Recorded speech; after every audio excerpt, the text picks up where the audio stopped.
This is happiness, to be everything at once. Be unblinded, be unlearned, be unbridled and unburned.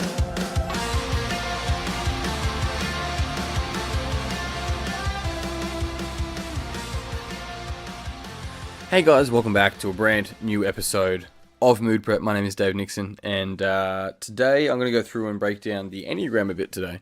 The whole goal of this, I'm going to do a mini-series, which I haven't done for a little while, and I'm going to go through the Enneagram today as a concept, as a model, why I use it and where it's actually used in my book as well. And then I'm going to go through over the next 9 episodes each type. So there's 9 types, and use each episode as an opportunity to go through and delve in and explain a lot more about that type.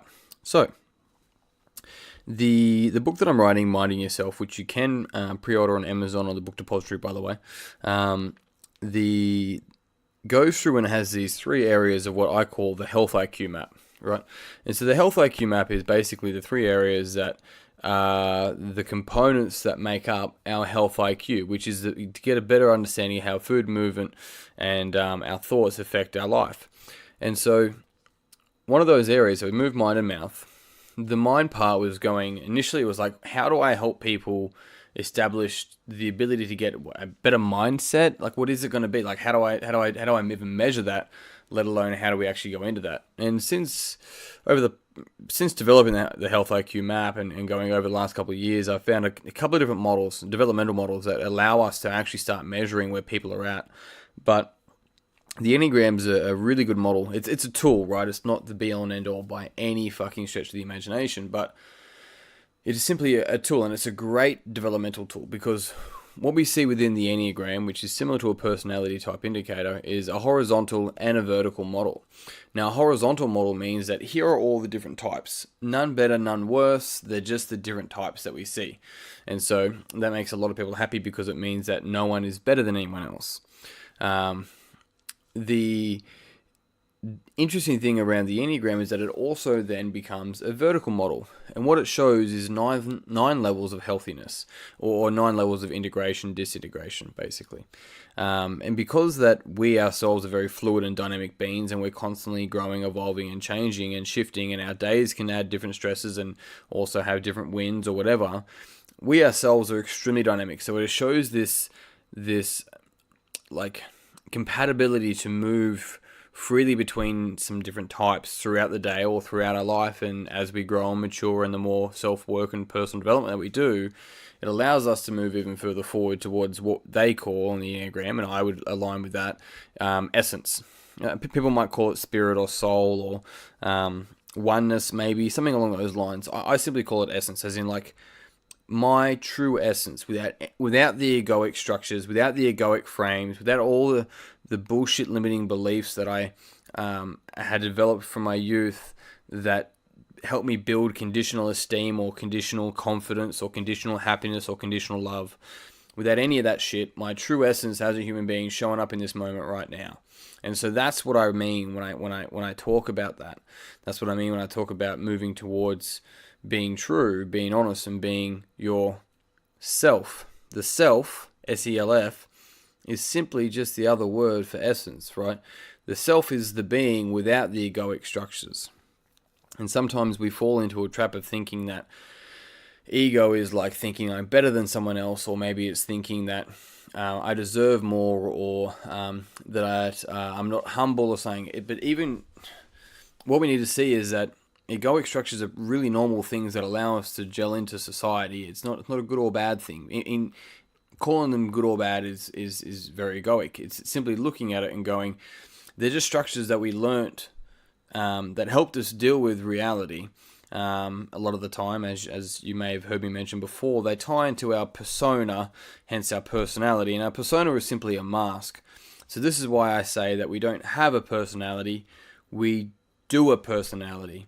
Because if we grew up somewhere else in a different household, we would have a variable, like a different personality. Now, I'm not talking a 180-degree flip different. It would probably have a particular amount of sort of nature within us, but there's a heavy amount of nurture that has really gone into developing our personalities.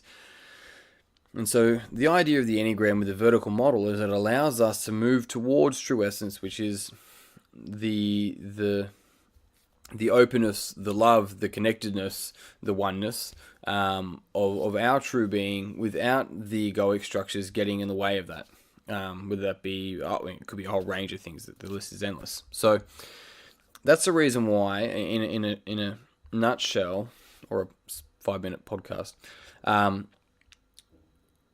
why I would use something like the Enneagram, because it does see human beings as fluid, dynamic beings, as opposed to simply you're a type A, type B, C, D, or disc profiling, or Myers-Briggs, etc. And so what it allows us to do is start to see ourselves, because the whole idea with something like the Enneagram is to grab that and then use it for ourselves, not to grab it and read it and start thinking about everyone else and how it's going to help everyone else and how you're going to go out there and tell everyone about it so they can go and free themselves or some shit. Like, there's so many egoic structures in that framework right there that it's just like, we need to learn to use this for ourselves. Everything we talk about here is for ourselves, and it's like, I don't want to be selfish. It's like we have no idea about how much working on ourselves is one of the most selfless things that we can do. By doing so, we enable ourselves to be free of pain, free of unnecessary suffering, and in doing that, we actually empower other people to take care and take ownership of their own bullshit and their own pain, rather than being over responsible for it.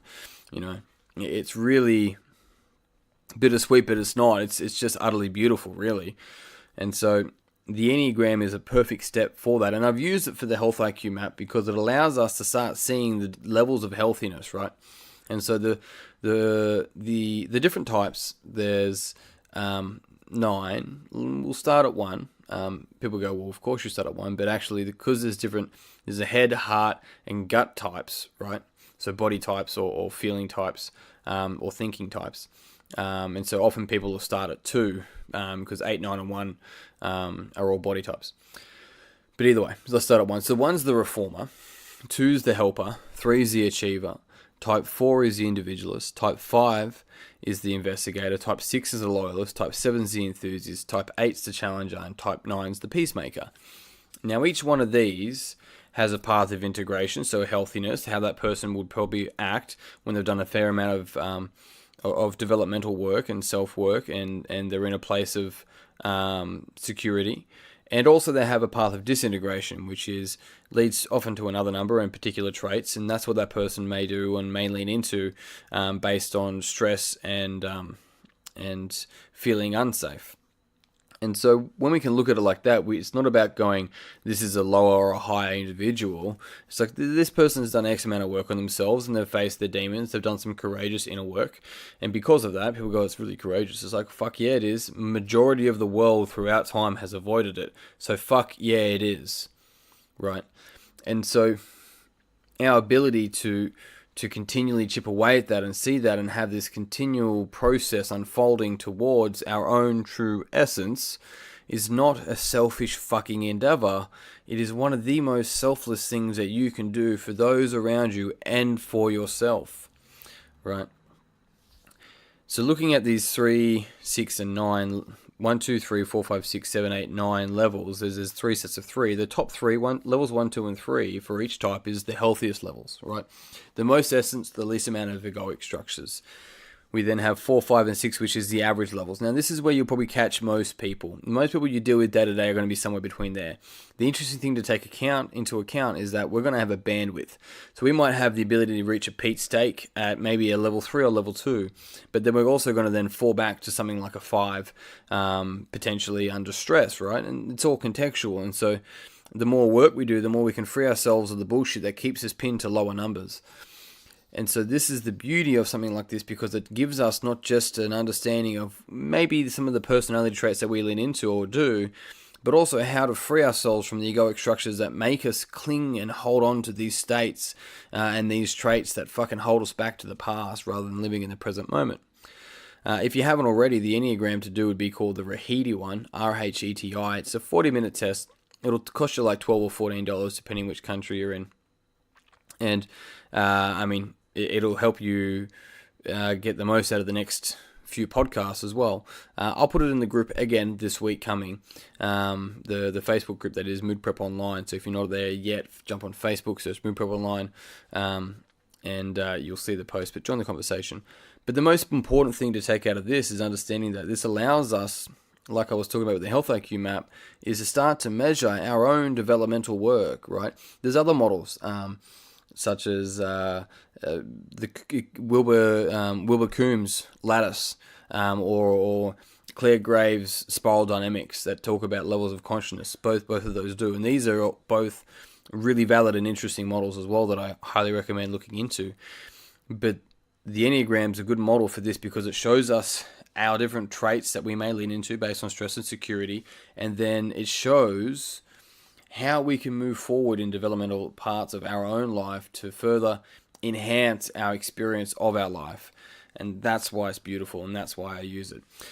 But I think on that note, I think that's it. I think that's me done. If you have any questions on this, which I'm hoping you may do, I would love to hear them. So jump on the Facebook group that I mentioned earlier, search Mood Prep Online, jump in there. I would be more than happy to answer any questions you have on this so far. Otherwise, we'll get started tomorrow with Type 1. Until then, team, you know the deal. Peace and pizza, kick today in the dick, and slay the dragon. I'll see you soon. Happiness to be everything at